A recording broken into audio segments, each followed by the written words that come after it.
Assalamualaikum warahmatullahi wabarakatuh.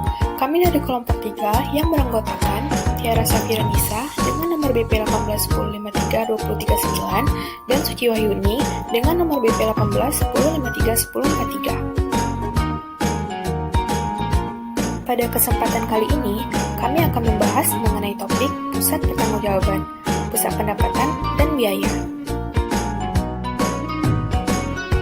Pusat tanggung jawab merupakan kumpulan dari pusat-pusat tanggung jawab yang masing-masing diwakili oleh satu organ dalam bagian organisasi, yang kemudian pusat-pusat tanggung jawab tersebut membentuk suatu hierarki.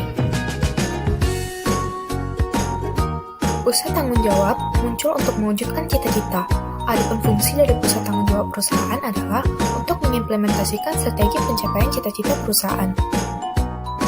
Seorang manajemen memiliki tanggung jawab untuk memastikan optimalisasi hubungan antara input dan output.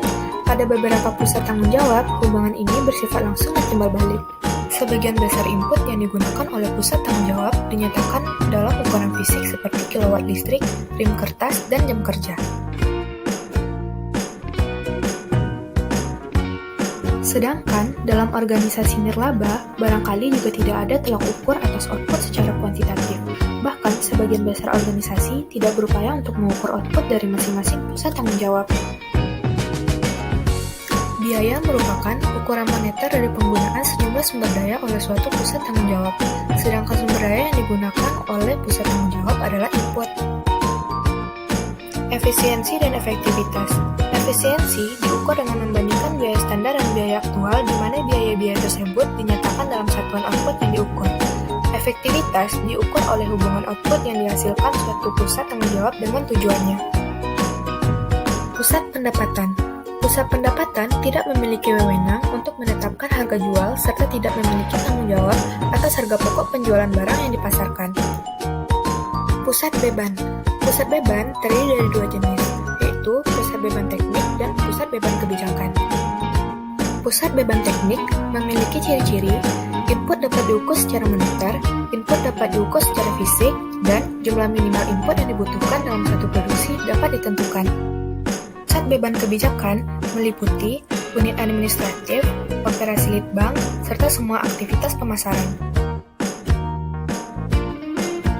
Ciri-ciri pengendalian umum. Yang pertama, penyusunan anggaran. Manajemen membuat keputusan anggaran untuk pusat beban kebijakan yang terpisah dari pusat beban teknik. Kemudian, manajemen menentukan apakah anggaran operasi yang diajukan bisa mencerminkan biaya per unit dari pelaksanaan tugas secara efisien. Yang kedua, anggaran inkremental. Tingkat biaya dari pusat beban kebijakan dipakai sebagai titik awalnya.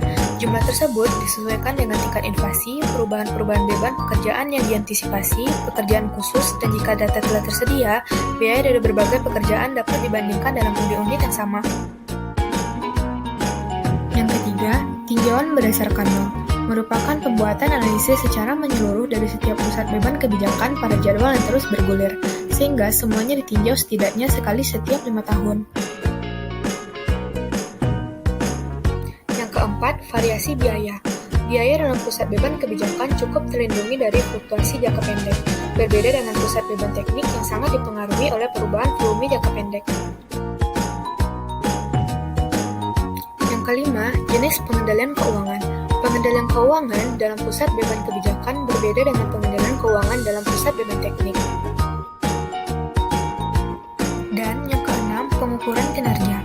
Membelanjakan suatu jumlah yang sesuai dengan anggaran dianggap memuaskan.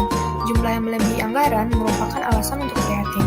Sementara jumlah yang kurang dari anggaran akan mengindikasikan bahwa pekerjaan yang direncanakan belum selesai dilaksanakan. Pusat administratif dan pendukung. Pusat administratif meliputi manajemen senior korporat dan manajemen unit bisnis, serta para manajer unit-unit pendukung. Pusat pendukung merupakan unit-unit yang menyediakan layanan kepada pusat pertanggungjawaban. Permasalahan dalam pengendalian.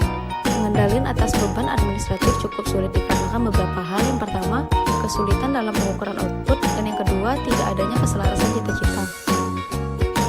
Penyusunan anggaran yang diajukan untuk pusat administratif maupun pusat pendukung biasanya terdiri dari suatu daftar pos-pos beban dengan usulan anggaran dibandingkan dengan seluruh beban aktual pada tahun berjalan. Beberapa perusahaan meminta penyajian yang lebih terperinci. Penelitian Permasalahan dalam pengendalian yang pertama, kesulitan dalam mengumpulkan hasil yang diperoleh dengan input. Beberapa aktivitas administrasi dan litbang biasanya mempunyai hasil. Kaitan antara input dan output sulit untuk dinilai per tahunnya karena produk akhir dari litbang biasanya melibatkan usaha selama bertahun-tahun. Yang kedua, tidak adanya keselarasan cita-cita. Kesatuan penelitian dan pengembangan. Aktivitas-aktivitas yang dilakukan oleh organisasi litbang merupakan satu kesatuan rangkaian di mana titik awalnya adalah penelitian dasar dan titik akhirnya adalah pengujian produk. Penelitian dasar memiliki dua ciri, yang pertama tidak terencana dan yang kedua adanya tenggang waktu yang lama. Program litbang terdiri dari serangkaian program ditambah kelonggaran untuk pekerjaan yang tidak direncanakan. Hal tersebut ditinjau setiap tahunnya oleh manajer senior. Tinjauan ini sering dilakukan oleh komite penelitian. Komite ini membuat keputusan yang luas mengenai proyek-proyek yang akan dikerjakan, mana yang akan diputar. Anggaran tahunan. Jika suatu proyek litbang berjangka panjang telah ditentukan oleh perusahaan dan program tersebut telah dilakukan, maka penyusunan anggaran litbang per tahunnya akan menjadi sederhana. Jika anggaran disusun sesuai dengan rencana strategis perusahaan, maka persetujuan atas proyek merupakan sesuatu yang rutin. Penyusunan anggaran akan memungkinkan manajemen untuk melihat proyek litbang tersebut. Ukuran kinerja. Hampir seluruh perusahaan membandingkan pengeluaran aktual dengan pengeluaran yang dianggarkan dari semua pusat tanggung jawab dan semua proyek yang dijalankan, baik per bulan maupun per kuartal. Perbandingan tersebut dirangkum untuk dilaporkan secara progresif mungkin kepada manajer. Manajemen menerima dua jenis laporan mengenai kegiatan-kegiatan litbang. Pertama, membandingkan prediksi terakhir mengenai total biaya dengan jumlah yang disetujui untuk masing-masing proyek. Yang kedua, terdiri dari perbandingan antara pengeluaran yang dianggarkan dengan pengeluaran aktual pada setiap pusat tanggung jawab. Pemasaran. Aktivitas logistik adalah aktivitas-aktivitas yang terlibat dalam memindahkan barang dari perusahaan ke pelanggan dan mengumpulkan piutang yang jatuh tempo dari para pelanggannya. Aktivitas-aktivitas tersebut terdiri dari transportasi ke pusat distribusi, pergudangan, pengapalan dan pengiriman, pengajuan rekening, aktivitas terkait fungsi kredit dan penagihan piutang. Aktivitas pemasaran. Aktivitas pemasaran adalah aktivitas-aktivitas yang dilakukan oleh perusahaan untuk memperoleh pesanan. Aktivitas-aktivitas ini meliputi yang pertama uji pemasaran, yang kedua pembentukan, pelatihan dan pengawasan terhadap tenaga penjualan, yang ketiga periklanan, dan yang keempat promosi penjualan. Sekian pembahasan dari kelompok 3.